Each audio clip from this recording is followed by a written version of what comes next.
त्यातून आम्ही पुष्कळ काही गोष्टी शिकलो.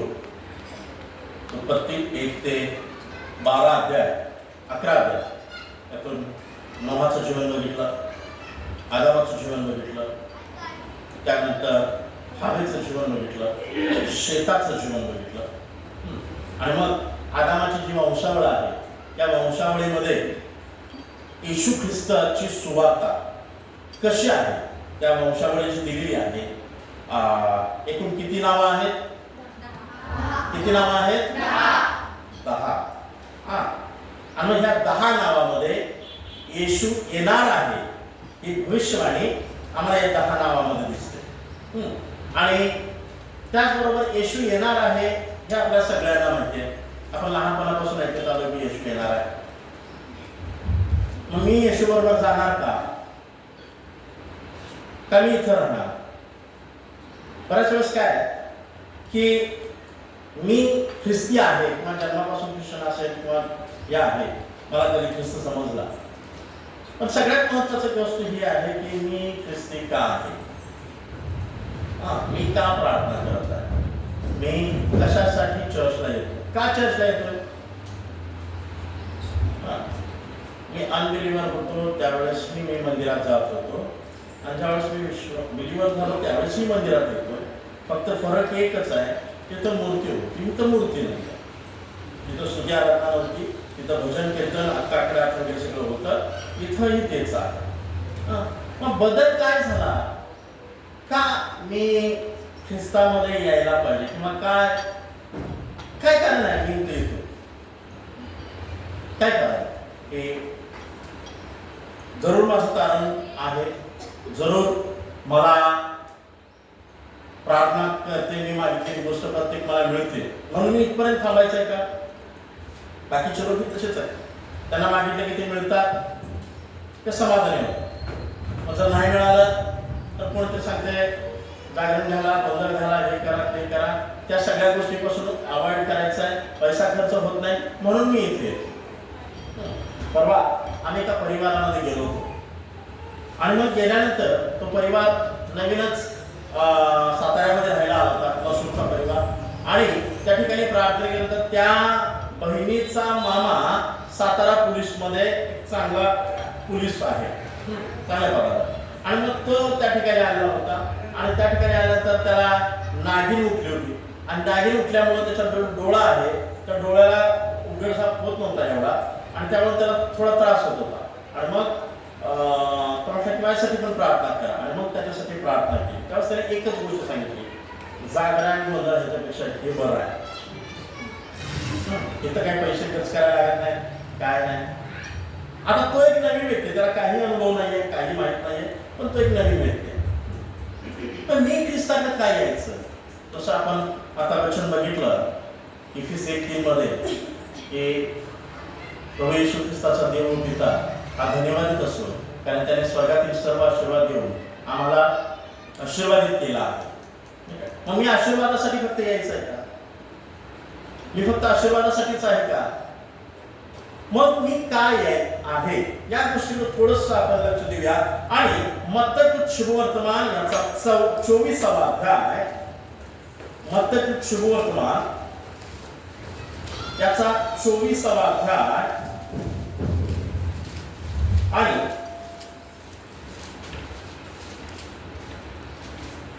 40-41 वचनाप्रमाणे. त्यावेळेस शेतात असलेल्या दोघातून एक घेतला जाईल, शेतात असलेल्या दोघांतून एक घेतला जाईल, व एक ठेवला जाईल, व एक ठेवला जाईल. जात्यावर दळत असलेल्या दोघीतून एक घेतली जाईल, जात्यावर दळत असलेल्यापैकी एक घेतली जाईल, व एक ठेवली जाईल, व एक ठेवली जाईल. तर 2 प्रकारच्या लोकांच्या विषयी बायबल आम्हाला सांगत आहे. किती प्रकारच्या? 2 प्रकारच्या? 2 प्रकारच्या लोकांच्या विषयी बायबल आम्हाला सांगत आहे. हे उदाहरण मंडळीतलं आहे, मंडळीच्या बाहेरचं नाही आहे, अविश्वासणाऱ्यांच्यासाठी नाही आहे, हे बाकीच्या बाहेरच्या लोकांसाठी नाही आहे. जे मंडळीमध्ये प्रार्थनेला येतात, जे बायबल हातामध्ये घेतात, जे वाचतात, जे प्रार्थना करतात, त्यांच्यासाठी हे वचन आहे. 2 प्रकारचे लोक आम्हाला पाहायला मिळत आहेत. नंबर 1, घेतले गेलेले आहेत आणि दुसरे लोक जे इथं राहणार आहेत. हा म्हणा, एक त्याच्याबरोबर घेतले जाणार, दोन जे इथं राहणार. मग सगळ्यांना माहिती आहे किंवा माहित नसेल किंवा माहित असेल, मला माहित नाही, 4 प्रकारचे बायबलमध्ये काळ आहे. बायबलचे किती काळ आहेत? किती काळ आहेत? किती काळ आहेत? 4 काळ. पहिला काळ हा नियमशास्त्र विरहितचा काळ. आदामापासून ते मोशेपर्यंत नियमशास्त्र नव्हतं. काल एका बहिणीने मला विचारलं की कायनाला बायको कुठून आली, हाबिलाला बायको कुठून आली.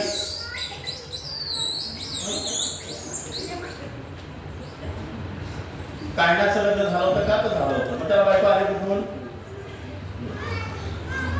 तर त्यावेळेस नियमशास्त्र नव्हतं, त्यामुळं त्यावेळेस नातं गोतं पण नव्हतं आणि मग ते काय करायचे? बहिणीबरोबर लग्न करायचे. त्यावेळेसचा काळ. ठीक आहे. तो पहिला काळ होता नियमशास्त्र विरहितचा काळ. त्यानंतर मोशेनंतर आला नियमशास्त्र. मोशेनंतर येशू ख्रिस्ताच्या मरणापर्यंत आला नियमशास्त्राचा काळ. कुठला काळ आला? नियमशास्त्राचा काळ. आणि मग त्याच्यामध्ये असं होतं की याजकानं वर्षातून एकदाच त्या निवास मंडपामध्ये किंवा त्या पवित्र स्थानामध्ये जायचं. जे रक्त आहे ते रक्त घ्यायचं आणि त्या वेदीवर शिंपडायचं आणि मग लोकांना बाहेर येऊन आशीर्वाद द्यायचा. हा होता नियमशास्त्राचा काळ. येशू ख्रिस्त मरणातून पुन्हा उठला. मरण्याच्या अगोदर एक वाक्य, 7 वाक्यापैकी एक वाक्य म्हटलं, आता पूर्ण झालं आहे. काय म्हटलं? आता पूर्ण झालं. म्हणजे तिथं नियमशास्त्र संपलं. आपण पाहतो की येशू ज्या वेळेस वधस्तंभावरती मेला त्यावेळेस असं म्हटलं की मंदिरातला पडदा वरपासून खालपर्यंत मधोमध दुभागला. म्हणजे नियमशास्त्राचा काळ संपला. आता जो आहे येशू ख्रिस्तापासून ते आता आतापर्यंत हा कृपेचा काळ चालू आहे. कुठला काळ चालू आहे? कृपेचा काळ चालू आहे. आता आम्ही पश्चाताप करू शकतो, 10 वेळा पाप केलं तर 10 वेळा पश्चाताप करू शकतो आणि देवाच्या चरणाजवळ जाऊ शकतो. आणि मग हा कृप ज्यावेळेस येशू येणार आहे आपल्या मंडळीला घेऊन जाण्यासाठी, ज्यावेळेस तो घेऊन जाईल तिथून पुढे 4था काळ चालू होणार. तो म्हणजे महासंकटाचा काळ. कुठला काळ? महासंकटाचा काळ. त्यापैकी पहिले 3-3.5 वर्ष तो शांततेचा करार करणार. त्यानंतरचे 3.5 वर्ष तो जुलमाचा असणार. आपण प्रकटीकरणामध्ये वाचतो. ओके. 4 प्रकारच्या काळामध्ये मग मी आज एक काळाबद्दल काय म्हणत आहे? कारण जे उचलले जाणार आहेत ते कृपेच्या काळात तिथं संपला, पण जे राहणार आहेत ते महासंकटाच्या काळामध्ये राहणार आहे. महासंकटाच्या काळामध्ये काय असणार? बायबल आम्हाला काय सांगतं? त्यावेळेस महागाई पुष्कळ वाढली जाणार. 666 हा आकडा आमच्या कपाळावर आणि आमच्या दंडावर उठवला जाणार. जो उठवून घेणार नाही त्याचे निकालच कत्तल होणार आणि ख्रिस्ती लोकांच्यासाठी अगदी छळाचा, खूप छळाचा कठीण काळ असणार. त्यावेळेस असं कितीतरी लोक, बायबल आम्हाला सांगते, एक वचन आपण वाचूया. 1 तिमोथेय 4 अध्याय 1 वचन.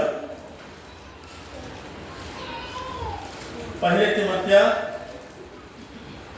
4 अध्याय 1 वचन. आत्मा स्पष्ट म्हणतो की पुढील काळी विश्वासापासून कित्येक लोक भ्रष्ट होतील. का?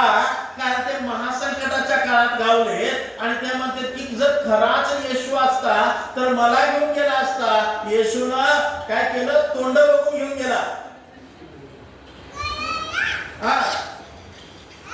शेजाऱ्याला गेलं, मला गेलं नाही. तो देव माझा नव्हे, तो देव कोणाचा आहे? तोंड बघून पक्षपात करणारा देव आहे. कोणाचा देव पक्षपाती नाही. मग मी जर त्याच्या बरोबर गेलो तर प्रेज द लॉर्ड, पण मी गेलेलो नाही, मग का मी जाणार नाही? मी का त्याच्या बरोबर उचललं जाणार नाही? कारण नंबर 1 मत्ती शुभवर्तमान 25वा अध्याय 10वे वचन. मत्ती शुभवर्तमान 25वा अध्याय 10वे वचन. तर विकत घ्यावयास गेल्या हा. तितक्यात वर आला, हा. तेव्हा ज्या सिद्ध होत्या त्या त्याच्या बरोबर लग्नास असं आल्या. भाषांतर वेगळं आहे. तिथं असं म्हटलंय, ज्यांची तयारी झाली होती. काय म्हटलंय? ज्यांची तयारी झाली होती त्या गेल्या, पण ज्या अजूनही तयारी नाहीये, ज्या अजूनही आळसामध्ये आहेत, गहू तवा पोळ्या, कवा येईल तेव्हा बघू, लहानपणापासून आम्ही ऐकत आहे येशू येणार, येशू येणार, येशू येणार, अजून काय येशू आलेला नाही, त्यामुळे आता तर कुठे येणार आहे? जे निद्रिस्तामध्ये राहिले, जे काय म्हणू शकतो त्याला आपण, आळसामध्ये राहिले, ते इथंच राहिले. आणि मग आज सकाळी प्रगतीला याला जायचं होतं, ट्रिपला जायचं होतं. आणि रात्री माहित होतं तिला ट्रिपला जायचं आहे, पण तिला असं वाटलं की ती ट्रिप कॅन्सल झाली. आणि म्हणून ती तिच्या नेहमीच्या वेळेनुसार ती उठली आणि सकाळी अचानक फोन आला, अरे जायचं आहे, आम्ही तयार होऊन इथं सांगलीच्या तिथं आलोय, स्टँडवर आलोय, तू ये पटकन. आणि मग ती खडबडून जागी झाली. आता काय करायचं? कॅन्सल करू का काय? आणि मग तिचे एक मन म्हटलं की आता राहू दे, एक मन म्हटलं तिकडनं फोन यायला लागला, ती सगळी तयार होऊन माझ्यासाठी आल्या तिथं, आणि मग मी जायला पाहिजे. मग ती गडबडीने उठली, तयार झाली आणि ती गेली. मला काय सांगायचं, लास्ट क्षणाला आम्हाला वेळ मिळणार. आज माझ्या तयारीचा दिवस आहे. रोमकरासपत्र याचा 13वा अध्याय आणि 11वे वचन. रोमकरासपत्र याचा 13वा अध्याय आणि 11वे वचन. समय ओळखून हे करा. हॅलो हॅलो, तुम्ही आता झोपेतून उठावे असा हा समय आला. कुठपर्यंत झोपणार?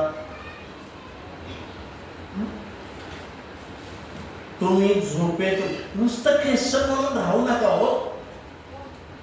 नुसतं ख्रिश्चन म्हणून राहिलात ना काही फरक नाही पडणार. आठवड्यात रविवारी जातोय ना मी प्रार्थनेला, बस वचन वाचतोय ना, झालं समाधान. हे माझ्या मनाचं समाधान झालं. देव त्याच्याविषयी समाधानित आहे का? जर मला आशीर्वाद पाहिजे आहे, जर मी ख्रिस्ताबरोबर जायचं असेल, तर मी रोज जागृत आहे का? मी रोज सकाळी उठून वाट पाहत आहे की आज येणार बरं का, आज येशू येणार. औरंगाबादमध्ये माझे 2 शाळू जातात आणि तिकडं पाण्याचा प्रॉब्लेम आणि 8 दिवस पाणीच येत नाही. आणि ज्या दिवशी पाणी येत नाही त्या दिवशी ती पहाटेपासून जागे राहतात. आता पाणी येणार, आता पाणी येणार, आता येईल बरं का, आता येईल, सगळी तयार व्हा, आता पाणी येईल. पहाटेपासून आता 3 वाजल्यापासून ते जागे राहतात. आणि पाणी आलं याला म्हटलं की लगेचच ते काय करतात, मोटर सुरुवात करतात. जागृती माझ्यामध्ये आहे का, की मी असंच चाललंय चढ ढकल चालेल, येऊ दे, तेव्हा यायचं तेव्हा येऊ दे, तेव्हा बघू प्रार्थना, 2 मिनिटाची प्रार्थना करतोय मी, 2 मिनिटाची आराधना करतोय. रोज मला देवाच्या आत्म्यानं चालवलं जातं का? तर बायबल सांगतं, रोमकरासपत्र याचा 14वा अध्याय आणि 15वे वचन. 14वा ते 15 वचन, 15वा ते रोमकरासपत्र याचा 8वा अध्याय 15 वचन. कारण पुन्हा 14 वचन वाचा. कारण देवाचा, हॅलो, लक्षात ठेवा, जितक्यांना देवाचा आत्मा चालवत आहे तितकेच देवाचे पुत्र आहेत. आणि गलती 4 अध्याय आणि पहिलं वचन वाचा. गलती 4 अध्याय पहिलं, दुसरं, तिसरं. गलतीकास पत्र पहिलं 4 अध्याय. आता मी म्हणतो की लो, मी देवाच्या राज्याचा वारीस आहे, पण वचन सांगतं वारीस जोपर्यंत बाळ आहे तोपर्यंत तो सर्वांचा धनी असून देखील त्याच्यामध्ये आणि गुलामामध्ये काही फरक नाही. म्हणजे मला आता पुत्र बनायचं कितपत मागत राहणार. तयारीचा दिवस आहे, हे तयारीचे दिवस आहेत, मागण्याचे दिवस नाही आहेत. मागण्याचे दिवस गेले. कारण जे जे काही सांगितलेलं आहे, आपण मत्ती सुवर्तमानामध्ये वाचतो की राष्ट्रावर राष्ट्र उठेल, राज्यावर राज्य उठेल, जागोजागी दुष्काळ होईल, भूकंप होईल. हे सगळं आता घडायला लागलं. ही चिन्ह आहे, ही चिन्ह आहेत आमच्यासाठी. येशू येतो. आता आकाशामध्ये एकदम ढग दाखवून आलंय, काळं घोर सगळं झालं. हे चिन्ह आहे की मोठा पाऊस पडण्याचं. आणि असं ज्यावेळेस ढग दाटून येतं त्यावेळेस आपण काय म्हणतो, आता मोठा पाऊस पडणार आहे, बाहेर काय कपडे लत्ते असेल, बाहेर काय वळण असेल, काही असेल तर ते आत आणा, कारण जे लेकरं आहेत त्यांना आत बोलवा, कारण मोठा पाऊस येणार आहे. प्रियानो, हे जगाच्या शेवटाचा चिन्ह आहे. प्रीती थंडावे, आज प्रीती राहिलेली नाही. हे जगाच्या शेवटाचा चिन्ह आहे. आणि त्यामुळं मला आता तयारीत असणं गरजेचं आहे. काय असायला पाहिजे? मला तयारी करायलाच पाहिजे. आता आळसात राहून चालणार नाही. मला तयारी असायलाच पाहिजे. मी जर तयारीत नसेल, तयारी म्हणजे काय? रोज मला देवाचा आवाज ऐकायचा आहे की देव बाप्पा आज तू येणार आहेस का?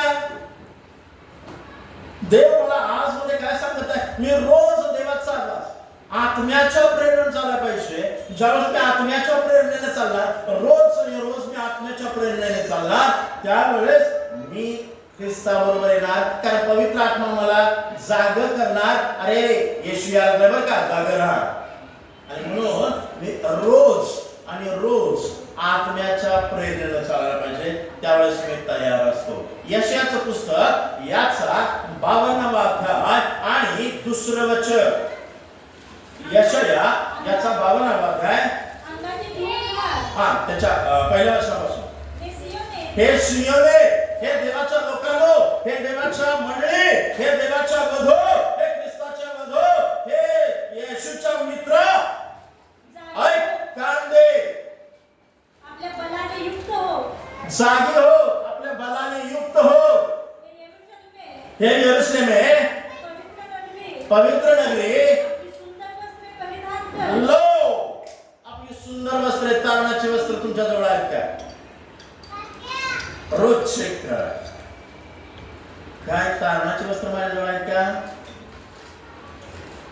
माझ्याजवळ मोबाईल आहे, माझ्याजवळ चांगला कोट आहे, माझ्याजवळ चांगला टाय आहे, माझ्याजवळ सगळं काही आहे, पण तारणाचं वस्त्र आहे का? तर ते सुंदर आहे, ते तिथं कामाला येणार.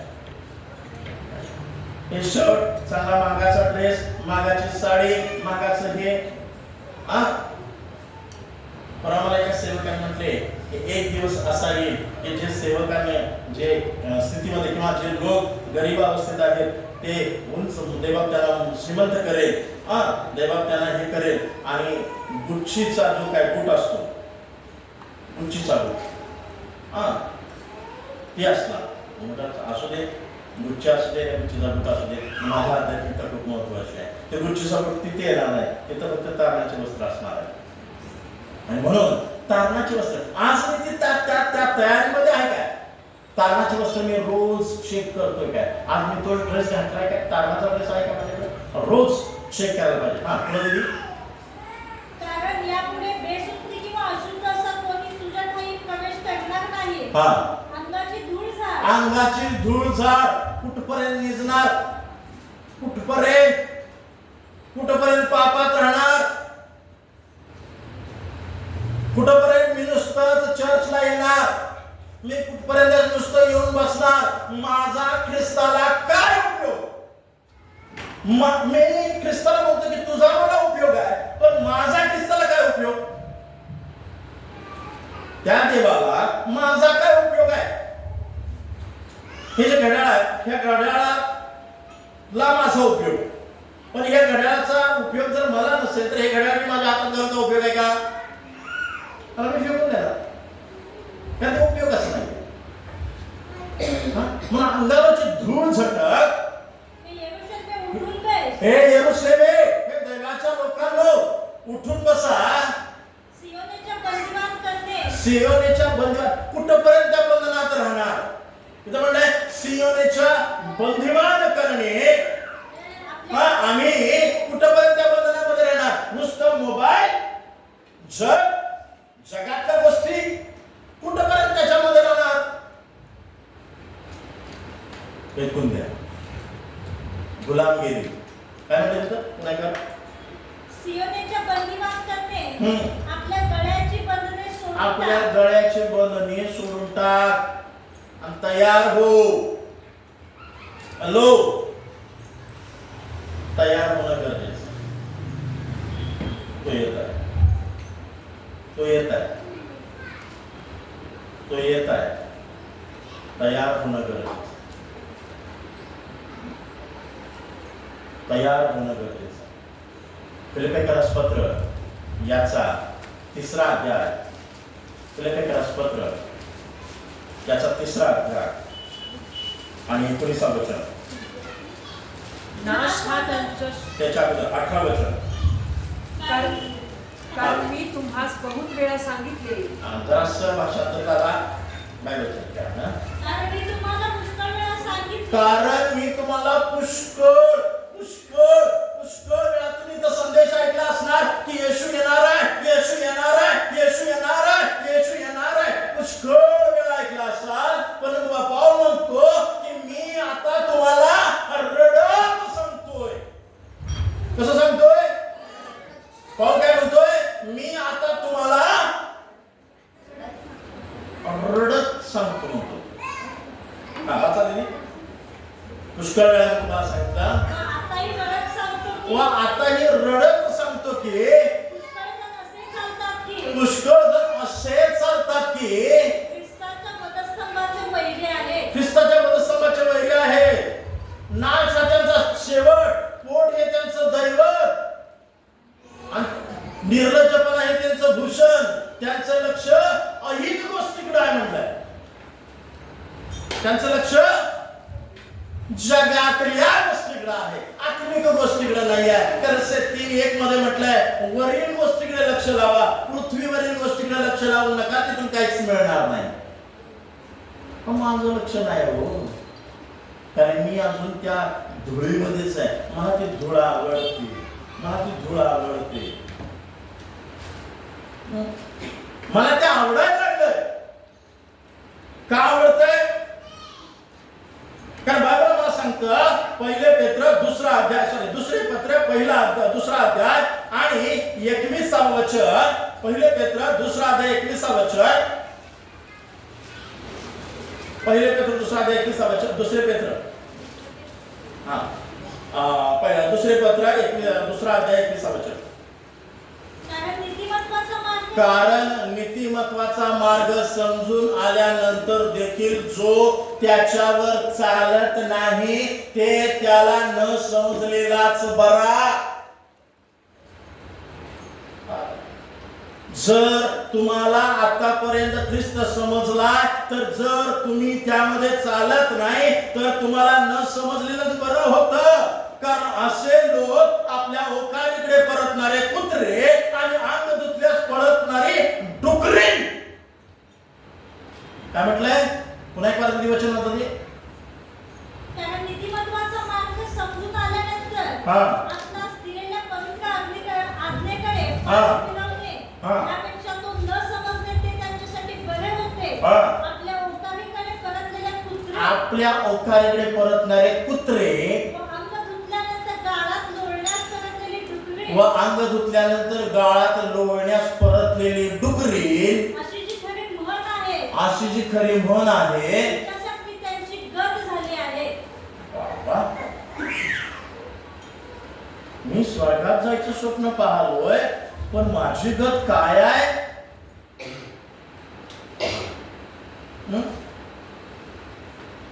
आणि गाणं होतं ना, नीले आसमां के पार जाएंगे मेरा यीशु रहता वहां, हम मिलेंगे बादलों पर देखेगा सारा जहां. आणि म्हणतो की मी नीले आसमान के पार जाएंगे, पण इथं माझी घर गाळात लोळणाऱ्या डुकरीनी गत धरलेली आहे. म्हणून म्हणतो मी तयार असा. स्वतःला प्रश्न करा, काय ख्रिस्त येईल तशी माझी तयारी आहे. पहिली गोष्ट मी सांगितली, तयार असणं. म्हणा, तयार असणं, तयार असणं, तयार असणं. नंबर 2, दुसरी गोष्ट, कोणते लोक जे इथं राहणार, ज्यांची तयारी नाही आहे ते इथं राहणार. दुसरे लोक, याकोबाचे पत्र पहिला अध्याय 2रं वचन, माझ्या बंधूंनो माझ्या बंधूंनो, नाना प्रकारच्या परीक्षांना तुम्हाला तोंड द्यावे नाना प्रकारच्या परीक्षांना तुम्हाला तोंड द्यावे लागते, तेव्हा तुम्ही आनंदच माना. त्याबद्दल तुम्ही आनंद माना. हल्लो, ज्यावेळेस परीक्षा तुमच्यावर येते त्यावेळेस तुम्ही आनंद माना असं म्हटलंय. जे परीक्षा आल्यानंतर कुरकुर करतात, प्रॉब्लेम आल्यानंतर स्वतःला कुरकुरणीमध्ये नेतात, परिस्थितीमध्ये टिकत नाही, ते लोक ख्रिस्ताबरोबर नाही. ते लोक ख्रिस्ताबरोबर नाही. इस्रायल लोकांनी कुरकुर केली. कशासाठी केली? पाण्यासाठी केली, जेवणासाठी केली, मटणासाठी केली. आणि असं म्हटलंय, देवानं त्यांना एवढं मटण चारलं, एवढं चारलं की त्यांच्या नाकात तोंडात पडलं असं म्हटलं. निगमच्या पुस्तकामध्ये मी वाचलं. आमच्या परिस्थितीमध्ये आम्ही कुरकुर करतोय का? आमच्या परिस्थितीमध्ये ज्यावेळेस एखादी परिस्थिती देवाला आमच्यावर घेऊन येतो, त्याच्या पाठीमागे एकच कारण आहे की तू आम्हाला तयार करतो, तू आम्हाला पक्क बनवतो, आम्हाला विश्वासामध्ये पक्क भक्कम बनवतो, तू आम्हाला विश्वासामध्ये भक्कम बनवतो. पहिले रात्री 17वा अध्याय 3रं वचन. पहिले रात्री 17वा अध्याय 3रं वचन. येथून ओट आणि पूर्व दिशेत जा व यार्देने समोरच्या करीत ओढा नजीक लपून जो इर्मया, जो एलिया, ज्याच्या एका शब्दावर पाऊस थांबला, ज्याच्या एका शब्दावर पाऊस पडला, ज्याच्या एका शब्दावर अग्नी प्रकट झाला, त्या एलियाला देव म्हणतोय की तू करीत तिच्या जवळ लपून राहा, कारण तुझ्यावर परिस्थिती येणार आहे बाळा, पण माझी कृपा तुला पुरी आहे. तुझा अन्नाचा पुरवठा कमी होणार नाही, तुझ्या पाण्याचा पुरवठा कमी होणार नाही. जगात कितीही महागाई असू दे, मला उत्तमातलं उत्तम देणारा तो परमेश्वर आहे. हालेलुया. आणि म्हणून स्तोत्रकर्ता दावीद राजा स्तोत्र संहिता याचा 130 आणि 5 वचनामध्ये असं म्हणतो की तो तुझे तारुण्य गरुडाप्रमाणे नवीन बनवतो, तो तुला उत्तम पदार्थाने तृप्त करतो. स्तोत्र संहिता 34:10 मध्ये म्हटलंय की तरुण सिंहासीमान पडेल व त्याची उपासमार होईल, पण परमेश्वराला शरण जाणाऱ्या लोकांना चांगल्या वस्तूची वाण पडणार नाही. पण त्या परिस्थितीमध्ये टिकून राहणं गरजेचं आहे. टिकून राहायला पाहिजे. अनेक वेगळ्या समस्या आहेत. प्रत्येकाची परीक्षा वेगळी असणार, प्रत्येकाचे प्रॉब्लेम्स वेगवेगळे असणार, पण एकच असं नसणार. त्या परिस्थितीमध्ये आम्ही टिकून राहणं गरजेचं आहे. त्या परिस्थितीमध्ये आम्ही देवाला धन्यवाद देत राहणं गरजेचं.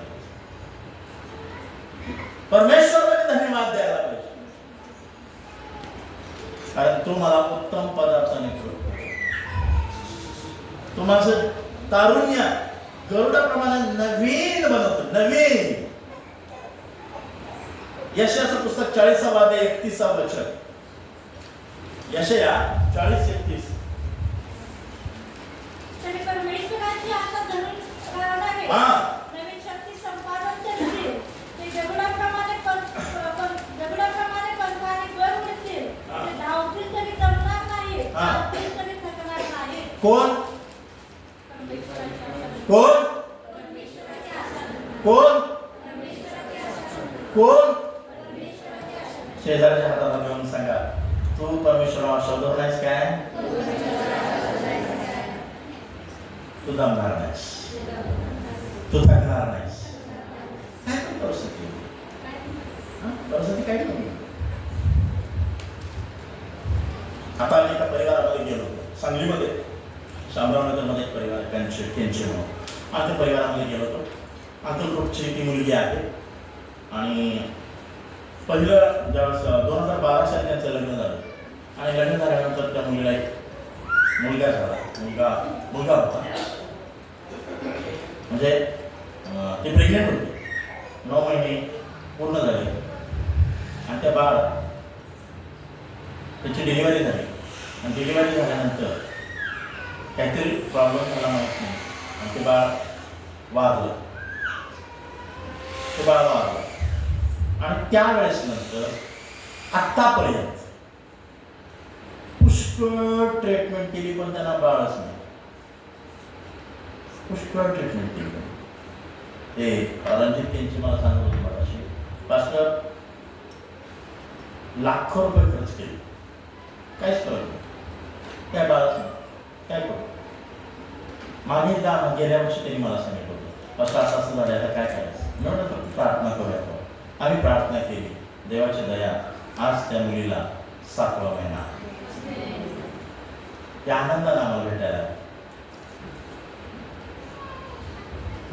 पण जे परमेश्वराला भिस्त ठेवून आहे, परमेश्वराच्या आशा जवळ आहे, देणार आहे ना, ते देणार. एक दिवस माझा, एक दिवस माझा, ही आशा. तर बायबल सांगतं, आशेने हर्षित व्हा, संकटात धीर धरा आणि प्रार्थनेत तत्पर राहा. रोम 12:12. आशेने हर्षित होणं गरजेचं. मला आशा आहे हो, दुसऱ्यासारखं माझ्याकडे नाही आहे, त्यांना आशा नाही आहे, त्यांना कशाचीच आशा नाही, पण मला आशा आहे, कारण माझा जिवंत देव माझ्या बरोबर आहे. त्यामुळे परिस्थितीमध्ये मी टिकून राहणं गरजेचं आहे. हालेलुया. मी तयारीत असायला पाहिजे, मी परिस्थितीमध्ये टिकून राहायला पाहिजे. त्यावेळेस येशू मला घेऊन जाणार आहे, कारण तो म्हणतो गरीब लाजाराला ह्याचं दुःख हा भरून पावलाय म्हणून आज या ठिकाणी सुखात आहे. श्रीमंत मनुष्य म्हणतो, अरे देवा त्या लाजाराला इकडे पाठव. लूक 16 आम्ही वाचतो नाही का, हे लाजाराला इकडे पाठव जेणेकरून माझी जीभ थंड करेल. म्हणतो की तो तुझं दुःख सुख करून पावला, आता इथं तुला दुःख आहे, तो त्याचं दुःख करून आज माझ्यासाठी दुःख असेल आणि एक दिवस माझ्यासाठी सुखाचा दिवस आहे. Hallelujah, hallelujah. पहिली गोष्ट, मी तयार असायला पाहिजे. मी तयार असायला पाहिजे, मी तयार असायला पाहिजे. परिस्थितीत टिकून राहायला पाहिजे, परिस्थितीत टिकून राहायला पाहिजे. नंबर 3, प्रगटीकरणाचं पुस्तक याचा 2रा अध्याय आणि 7वं वचन. प्रगटीकरण याचा 3रा अध्याय आणि 7वं वचन.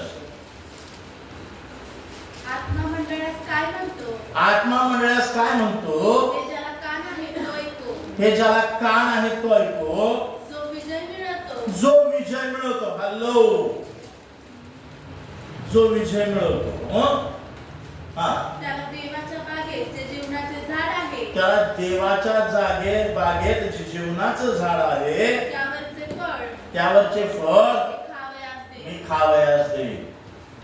आता माझा एक प्रश्न आहे, आदाम आणि हव्वाला अदन बागेतून का बाहेर काढलं?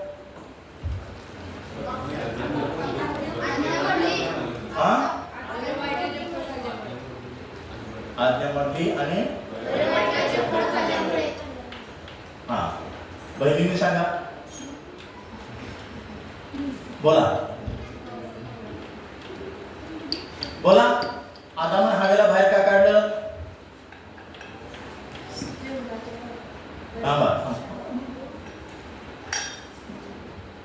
का काढलं?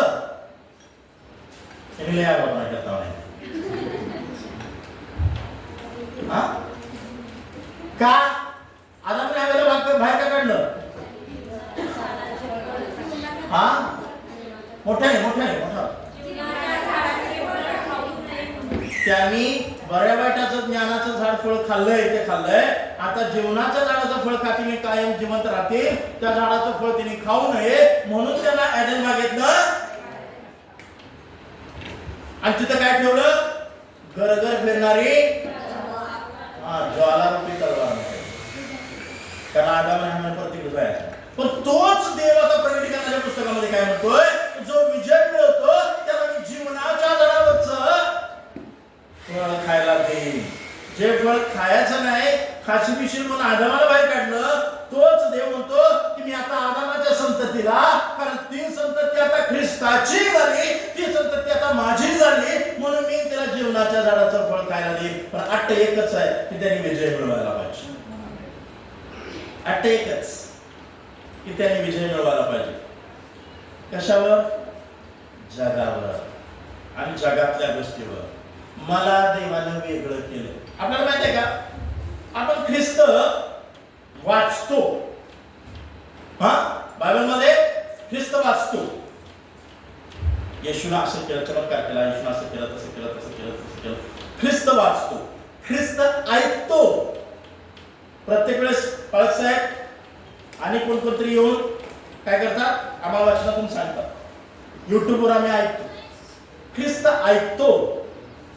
प्रॉब्लेम एक आहे की आम्ही ख्रिस्त जगत नाही. प्रॉब्लेम काय म्हणजे? आम्ही ख्रिस्त जगत नाही. आता ख्रिस्त जगायला पाहिजे. जो कोणी ख्रिस्त जगत नाही तो ख्रिस्ताच्या ठाई नाही. पहिले करिंथीयस पत्र, दुसरे करिंथीयस पत्र 5वा अध्याय 17 वचन.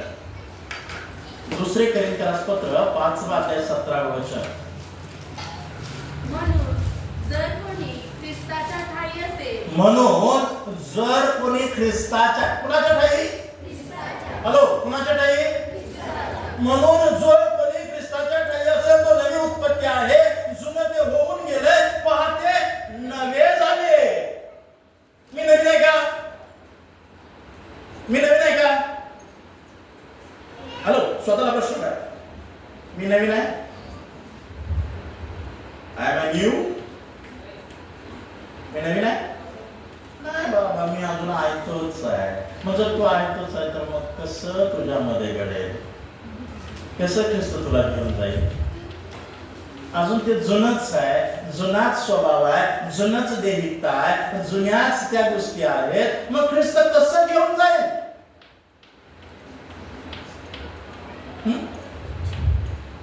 बाबा सांगता यशायाचं पुस्तक 43वा अध्याय 18-19 वचन. यशया 43वा अध्याय 18-19 वचन. हॅलो, पूर्वीच्या गोष्टीची आठवण करू नका,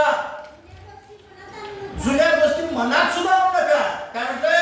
पूर्वीच्या गोष्टीची आठवण करू नका. मी असा करत होतो, मी असा होतो, मी अशी होते, मी अशी शिव्या देत होते, मी असा शिव्या देत होतो. पूर्वीच्या गोष्टी आठवू नका. जुन्या गोष्टी मनात आणू सुद्धा नका. काय म्हणले? जुन्या गोष्टी. शेजाऱ्याला विचारा, जुन्या गोष्टी तुझ्यात आहेत काय? आहेत? जुन्या गोष्टी जर आज माझ्यात आहेत तर मग ख्रिस्त मला कसा घेऊन जाईल? मला नवीन बनायला कसं बनायचं आहे? आणि म्हणून बायबल सांगतं यशायाचं पुस्तक स्तोत्रसंहिता 47वा अध्याय, स्तोत्रसंहिता 47वा अध्याय आणि 7वें वचन. कारण देव सर्व पृथ्वीचा राजा आहे. तुम्ही लक्ष करून त्याची स्तुती स्तोत्रे गा.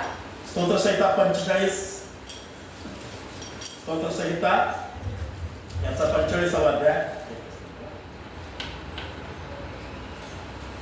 45:10.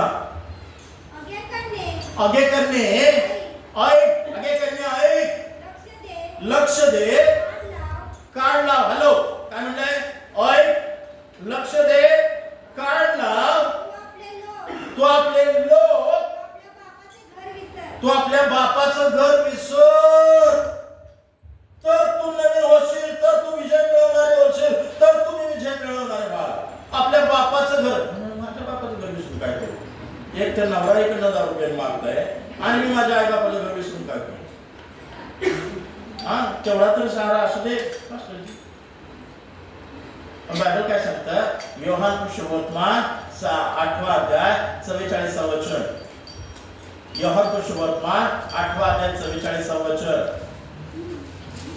योहान हा काय म्हटलंय? अरे बापरे, हे कसं झालं? तुम्ही आपला बाप सैतान याच्यापासून झाला आहात आणि तुमच्या बापाच्या वासनाप्रमाणे करावयास इच्छिता. तो प्रारंभापासून मनुष्यघातक होता आणि तो सत्यात टिकला नाही, कारण त्याच्यामध्ये सत्य नाही, कारण तो लबाड आणि लबाडीचा बाप. जुन्या गोष्टी माझ्यात आहेत का? मी माझ्या बापाचं घर विसरलंय का? हॅलो, माझ्या बापाचं घर मी विसरलंय? विसरलं नसेल तर आज विसरा. आज मला माझ्या बापाचं घर विसरायचं, तर मी त्या गोष्टीवर मी विजय मिळवला तर मी ख्रिस्ताबरोबर असेल, अन्यथा मी ख्रिस्ताबरोबर नाही. 3 गोष्टी. पहिली गोष्ट, मला तयार व्हायचं आहे. मला तयार व्हायचं आहे. मला तयार व्हायचं आहे. दुसरी गोष्ट मी काय सांगितली? दुसरी गोष्ट, परिस्थितीत टिकून राहायचं. मी परिस्थितीत टिकून राहणार.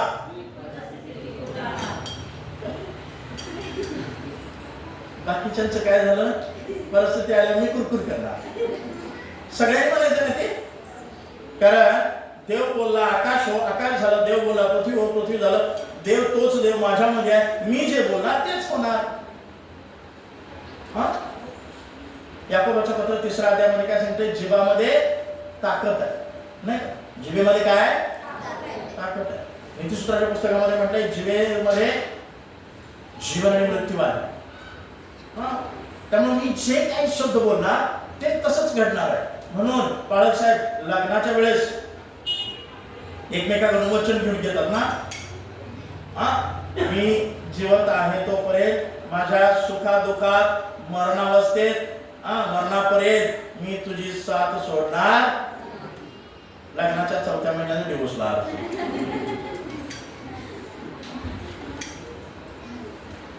देव त्याला सिरियस गेलं. आणि वर आई पाळसाहेब म्हणतात आम्ही ऐकलं आहे आणि मंडळी नाही ऐकलं आहे, देवाने ऐकला. देव ऐकतो, देव म्हणतो. म्हणून बोलायचं. बोलत त्याच्या एरड्या ऐकल्या जातील, नाही बोलत त्याचे गहू पण विकले जाणार नाही. म्हणून बोलायचं. बोला. बायबल सांगतं तुम्ही नाही बोलला तर दगडे होते. पहिली गोष्ट मी काय सांगली? पहिली गोष्ट सगळ्यांनी सांगायची. पहिली गोष्ट मला तयार व्हायचं. नंबर 2 नंबर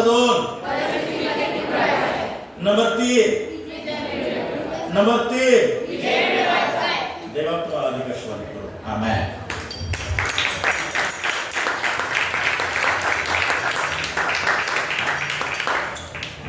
खूप सुंदर इथे नावाला कान उघडणी केली. संदेश दिला नाही, परंतु कान उघडणी केली आहे. आणि नक्कीच आम्हाला आध्यात्मिक उन्नतीसाठी आवश्यक आहे. एक गीत आपण गाऊ त्यास आपलं दार वर्षापासून